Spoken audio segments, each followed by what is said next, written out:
Good day po muli mga kawits. Welcome ulit dito kay 3M. Another day, another firing na naman po yung ginagawa ni 3M dito sa kanyang first timer shooter. Dito po sa pagkakataon na to, ang ating shooter ay nasa 5 meters na po. Ang nakalipas po ng mga videos niya ay nasa 3 meters lang po. So yan yung sequence po ng kanyang pagtuturo.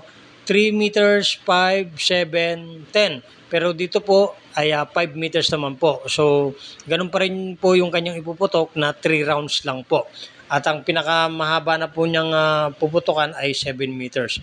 Yun lang po lang muna yung kanyang gagawin. So syempre, application of fundamentals of marksmanship and basic pistol marksmanship, yung pong ating itinuro sa kanya, nang sa ganun ay properly po yung kanyang gagawing pagputok. So syempre, aalalayan po yan ni 3M hanggang sa makarating po sa 25 meters. Pero this time po, hanggang 7 meters lang po sa ang kanyang putok. Yan po. So, dito po sa pagkakataon na to ay itinuturo din ni 3M yung command na dapat nilang papakinggan palagi na if you are finished, unload and show me clear.